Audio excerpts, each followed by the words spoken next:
30তম রক্তদান করে নজির গড়ল সাগরদিঘির যুব আজহার উদ্দিন। সাগরদিঘির স্বেচ্ছাসেবী সংগঠনের উদ্যোগে মেডিকেয়ারের আয়োজনে রক্তদান শিবির। এদিন সাগরদিঘি মেডিকেয়ারের আয়োজিত শিবিরে শুধু রক্তদান নয়, পাশাপাশি দুস্থ অসহায় হ্যান্ডিক্যাপ মানুষদের হ্যান্ডিক্যাপ সাইকেল বিতরণও করা হয়। আমরা সরাসরি আপনাদেরকে দেখাতে চলেছি এমটিভি বাংলার পর্দায় সেই চিত্র, যেখানে মানবতার পরিচয় দিলেন একাধিক রক্তদাতারা। রক্ত সংকট মেটাতে একাধিকবার এমনটাই চিত্র দেখা যায় সাগরদিঘিতে। চলুন শুনে নেব এক ঝলক এমটিভি বাংলার পর্দায় কে কি বললেন। রক্ত দিয়ে খুব ভালো লাগছে এবং খুব নিজেকে আনন্দিত মনে হচ্ছে। এই নিয়ে আমার প্রায় 30+। হ্যাঁ, 30 বার হয়ে গেছে। কারণ যখন আমার 3 মাস হয়ে যায় তারপরে আমাকে কেউ কল করলে আমি এখন পর্যন্ত কাউকে না বলিনি।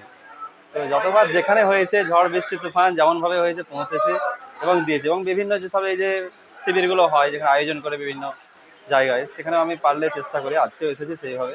এই নিয়ে আমার 30 বার হলো। আগামীতে আমি যতদিন বেঁচে থাকবো অন্তত বছরে 2 থেকে 3 বার দেওয়ার চেষ্টা করি। আমার নাম আজহার উদ্দিন স্যার। আজকে আমার প্রথমবার, আমাকে অনেক ভালো লাগছে। আমি এই সাগরদিঘি মেডিকেলের স্টাফ। অনেক ইচ্ছা ছিল যে আমি এর আগে হসপিটাল 2বার গেছি, কিন্তু আমার ওয়েটের জন্য হয়নি। আজকে আমার ওয়েট বেশ ভালোই আছে, ওই জন্য আমি রক্ত দিয়ে খুব নিজেকে খুব ভালো গর্ববোধ ভাবছি। হ্যাঁ, প্রথমবার আজকে অনেক ভালো লাগছে যে আমি রক্ত দিতে পারলাম। হ্যাঁ, প্রথমবার। হ্যাঁ, অবশ্যই। আমার নাম সুফিয়া খাতুন। ভালোই লাগছে।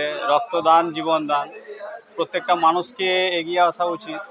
এই রক্ত এমনই একটা জিনিস যে রক্ত কৃত্রিমভাবে তৈরি করা যায় না, মানুষের শরীর থেকেই দিতে হবে।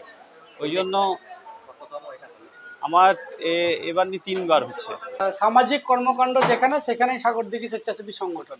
এই রক্তদান শিবির, জানেন যে যার রক্তের প্রয়োজন তারাই জানে যে কতটা দরকার প্রয়োজনীয়তা। এই রক্ত কোনো কলকারখানা, কোনো মেশিনে তৈরি হয় না। এই রক্তের প্রয়োজনে মানুষকে বাঁচানোর তাগিদে আমাদের মানুষকে রক্ত দিয়েই মানুষকে বাঁচাতে হবে। তাই যেখানে রক্তদান শিবির হোক না কেন, সেই রক্তদান শিবিরে আপনারা সামিল হন, অংশগ্রহণ করুন, রক্ত দিয়ে মুমূর্ষু রোগীর পাশে দাঁড়ান। এবং আজকের মেডিকো ডাইনো কেয়ার যে সেন্টার, সেই সেন্টারে আজকে প্রথম বর্ষপূর্তি। সেই প্রথম বর্ষপূর্তি উপলক্ষে একটা ব্যবসায়িক প্রতিষ্ঠানের পাশাপাশি যে সামাজিক কর্মকাণ্ডের সঙ্গে যুক্ত হয়েছে, তার জন্য সাগরদিঘি স্বেচ্ছাসেবী সংগঠনের পক্ষ থেকে অনেক অনেক শুভেচ্ছা অভিনন্দন জানাই যে আমাদেরকে সামিল করার জন্য। আজকে আমাদের প্রথম বর্ষপূর্তি আজকে অনুষ্ঠান হলো। সেই অনুষ্ঠানে আমরা বিভিন্ন রকম রোমাঞ্চকর কোনো প্রোগ্রাম না করে আমরা সমাজের জন্য রেখেছি, মানুষের জন্য সেবায় যে দুটি জিনিস রেখেছি। একটা হলো ট্রাইসাইকেল বিতরণ, আরেকটি হলো রক্তদান শিবির। তো সবাই গ্রামের মানুষজন, আশেপাশের মানুষজন এগিয়ে আসছে, অনেক সহযোগিতা করেছে। সমাজকর্মী অনেকজন এসছে, নেতা, যারা প্রধান বিশিষ্ট সমাজসেবী যারা আছে সবাই এসেছেন এবং সবাই সাহায্যের হাত বাড়িয়ে দিয়েছে। এটা প্রথম বর্ষ উপলক্ষে নেক্সট আমরা পরবর্তীতে আরও বাড়াবো এবং আরও গরিব মানুষের জন্য আরও কিছু উন্নয়নমূলক কাজ আমরা করব, সমাজসেবী কাজ আমরা করতে চাই। বাস।